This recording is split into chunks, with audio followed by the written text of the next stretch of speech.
Good morning, ladies and gentlemen. This is Nargis Zahra with another episode of Women and Power Redressing the Balance.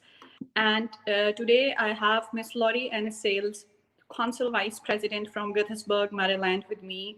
And I'm so honored to have her on board.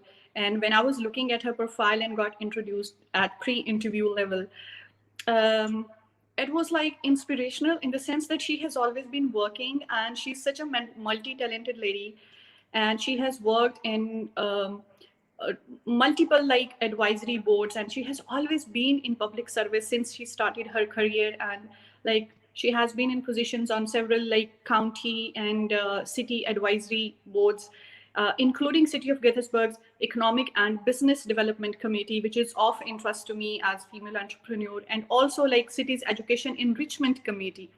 And I somehow am intrigued about this, enrichment, because there has to be a reason. We'll come to that. So thank you so much for joining us today, Ms. Laurie and Sales. Thank you so much for having me, Nargis.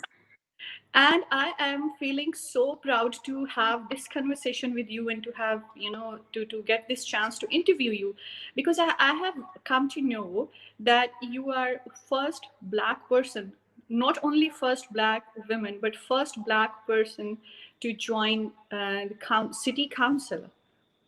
Yes. And so that's such a great achievement. Congratulations, congratulations. And pardon me, I didn't know when we talked last time. Thank you so much. I was elected 3 years ago on November 7th, 2017. And, you know, I'm sure we're going to talk more about this later on about my journey, but I ran 3 times before I was successful. And so I definitely understand when you're committed to something, you understand the importance of your voice and the impact it has, you stay committed. And so, regardless of the barriers that existed and the challenges that I faced, I stayed the course and victory prevailed. Yeah, and it's such self-actualizing thing to know that, like you are representing first in your community, and it has, years and years of the hard work of other people. And being a woman means, okay, fine, women are really being empowered somewhere from the grassroots level up to this level where this is apparent, this is noticeable. So first thing first, like when did you start your career? For our viewers, they would like to know, when was the first step towards this field of public service, and when did you start your career? Well, I would have to say it started as a child. I'm the daughter of two Jamaican born immigrants who were both in the field of public service. My mother was a social worker and a youth pastor. And so she counseled victims of domestic violence and victims of substance abuse. And then my father was in the army. So I always saw my parents pursuing careers and engaging in activities that were selfless, that went beyond, we need this money, but extended a helping hand to the community. And so I remember having car washes at our churches, passing out pamphlets in the community to homeless populations to spread the good news about Christianity. So I've always been comfortable with engaging, and my mother never shied away from bringing us in those environments. But it wasn't until I graduated in 2009 with I was at the University of Maryland in undergrad, and Barack Obama was running at the time. I graduated in 2009, but he came to our campus while he was running and gave a rousing speech to the students. I had never been engaged in politics.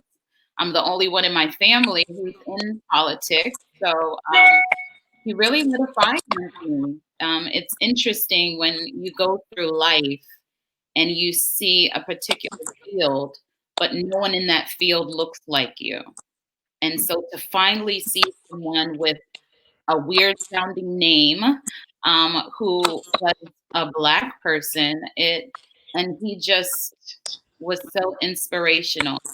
And we were in the middle of a downturn in the economy. And so I think we were all looking for a beacon of hope. And when Barack Obama came and he was recruiting volunteers for his Organizing for America campaign, I volunteered, and it was a life-changing experience. That is like when you're telling, I can just feel the excitement because the women of two different regions living in America, I would say origination from two different regions and living in America, the way those ladies can relate to Miss Kamala Harris now, it's another success story, and I think you would be happier than so many other people having a woman as vice president of America, and then coming from two different regions, and that's I think the true face of what America is. Yes. The harmonious culture of everyone who is willing to work. And second, what I did like most about is starting your life with selfless baby steps and starting somewhere when you are a baby. So hats off to your parents, means I can see their legacy in you. And yes, it pays off, and I think it has paid off. So my next question would be, which means naturally, uh, what has been your moving factor in politics? You said that no one from your family has been in functional politics before you, though they were from public sector, your parents, both Yes. of them. Yes. But what has been your moving factor in politics till now? Well, I graduated from high school in 1999, and I had my daughter soon after I graduated. So I was a teen mom. I was a single parent, and realized early on when I moved to Montgomery County all of the barriers that existed as a teen parent. I was shunned from my church. I lost my support system, and I realized that our social security system is so important. The economic outlook for someone who's a parent is dire. And so my first appointment in leadership was to serve on the Montgomery County Community Advisory Board. And we looked at services like the Earned Income Tax Credit, which provides a matching refund for low income populations. So we advocated for those resources. We advocated for affordable housing.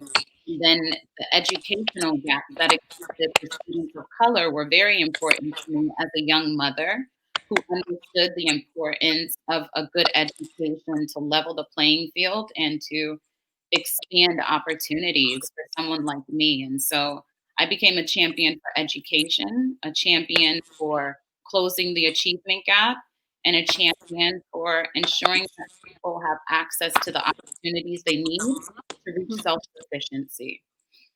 So that's where it started, and it definitely evolved as I became more involved.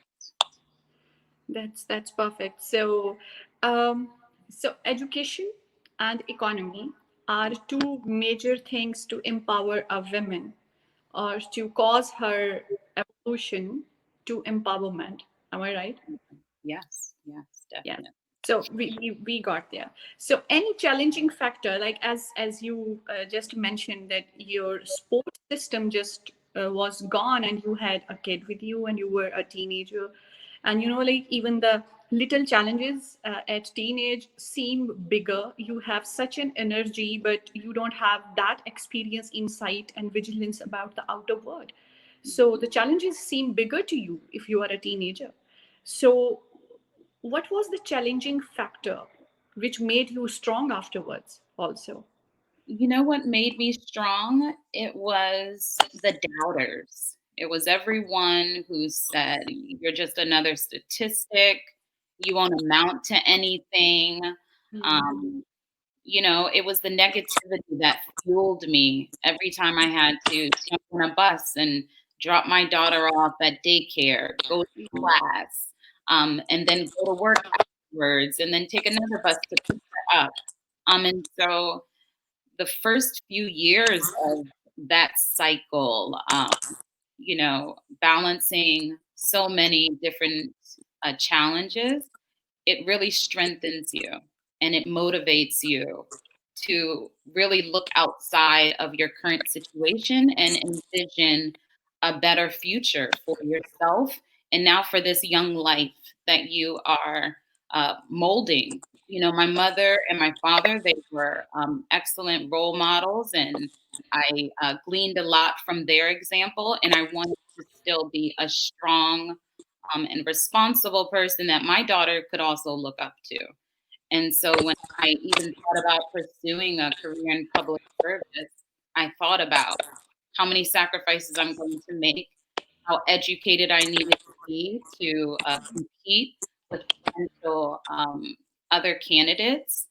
And I went on to pursue my master's. And so in 2013, after graduating with my master's in public policy, I ran my first campaign in 2014. I came in fifth place out of six candidates, and the top three candidates won the race, but I didn't give up. And I think that was the important part. People encouraged me to stay engaged, and so I was appointed to the African American Democratic Club, became a vice president of the Young Democrats. And so I always found ways to not only stay engaged with the issues, but stay engaged with the community. And so every loss, and there were two losses, people just kept telling me, go again, do it again, don't give up. And it was those motivating factors, those encouragers along the way. And I said, this will be the third and final try. I will do this. And then another component was after my second loss, I decided to convene uh, uh, um, all of the people I had met along the way. And so I started the Gaithersburg Up County Breakfast Club. And so we had monthly meetings. We talked about legislation. We talked about safety, public safety in our communities. We talked about economic development.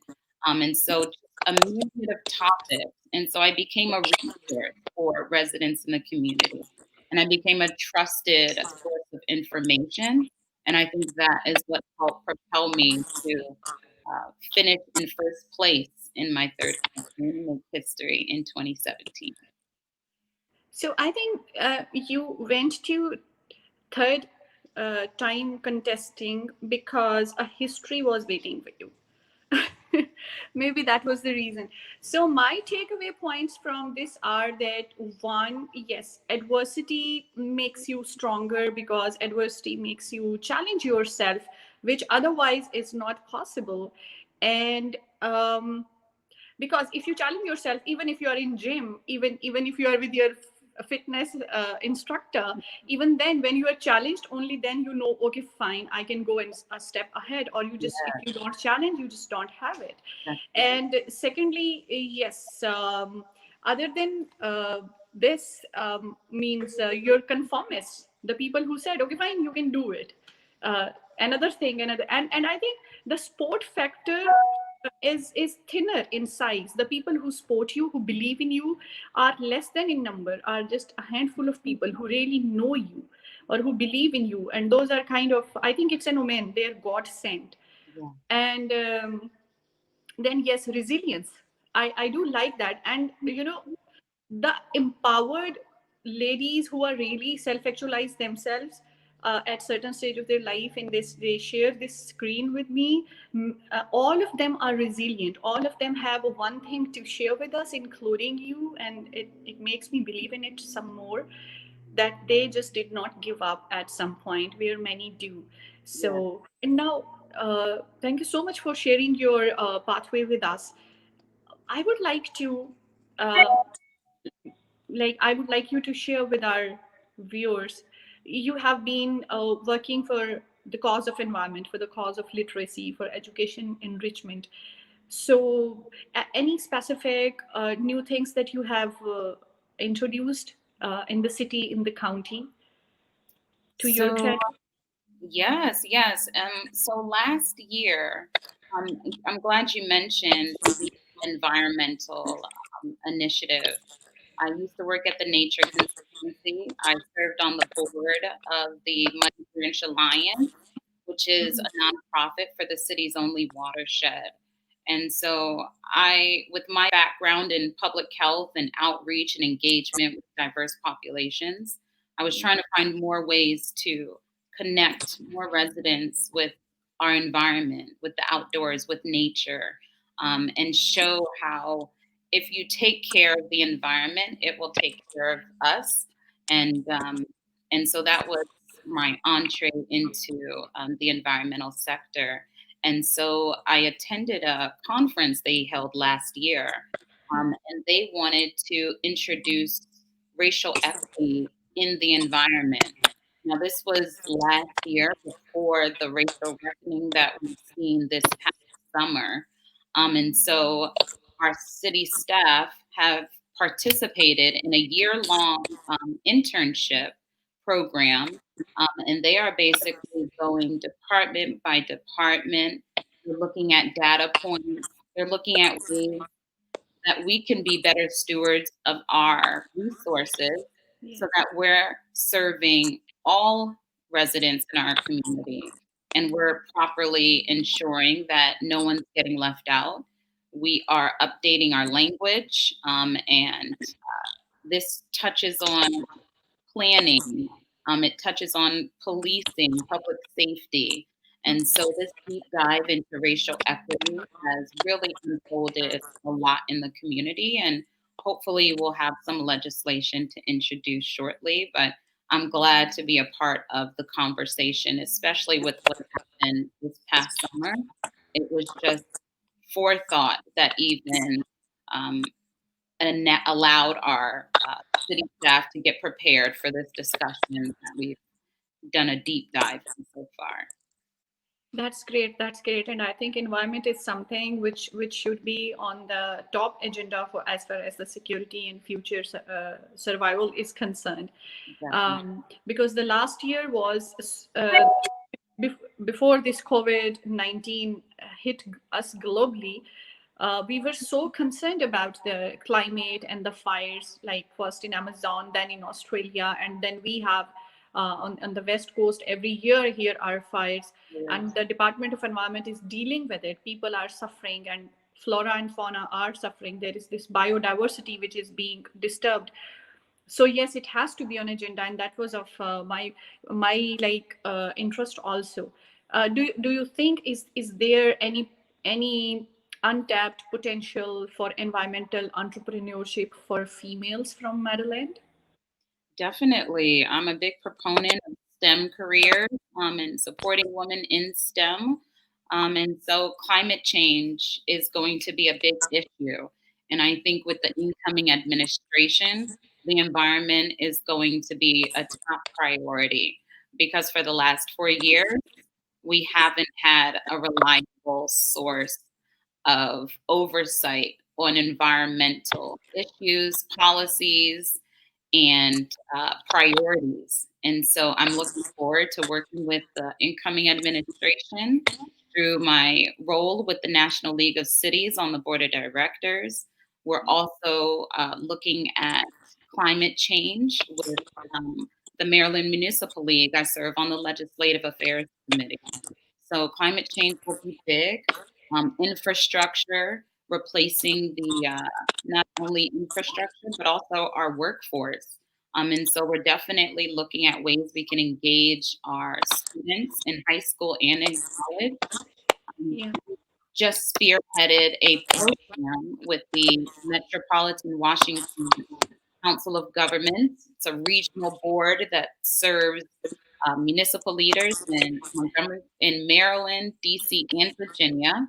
And so we just started an essay contest last year to hear from young people about efforts to bring innovation to local government so that we can be um, changing the way that we take care of our environment and the way we prioritize resources that go into our environmental projects. Another area is going to be the biotech industry, which is going to be big. I actually started out in the pharmacy industry. I was a pharmacy technician all throughout my high school and college years. And so encouraging more women to enter into these life-changing fields, they're now on the front lines of, Perfect. bringing vaccination to market. And I'm really excited that the city of Gaithersburg has 5 of those companies. And it would be interesting to see more women leading those efforts in leadership positions. Yeah. And like what I was thinking, we are living in kind of a novel era where we have to connect back to the nature in most organic of the manners and preserve it. And then we have to get advanced as per the latest, expectations and requirements of digital era. So I think the females and generally the people of Maryland and Gettysburg can look up to you for both things: the digital revolution and like the policy making in that regard, and also the environmental entrepreneurship in this kind of thing. Because I caught a phrase, Silicon Valley, somewhere while talking to you. So we are looking up to that also, because you mentioned biotech. Yes, this is a big thing.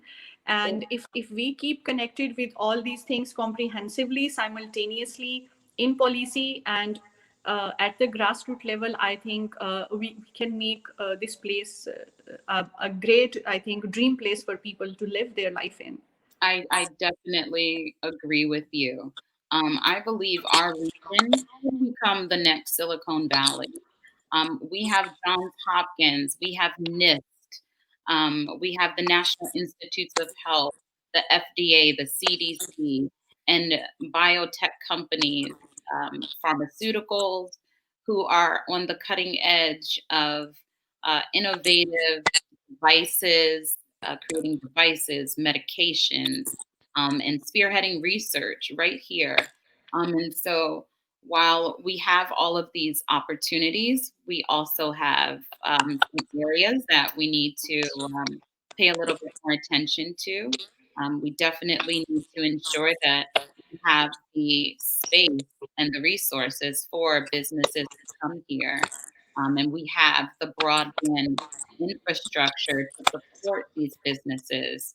I know we're also in the middle of the National League of Cities Conference right now. It's ending today. We'll be joined by President-elect Joe Biden for the closing session.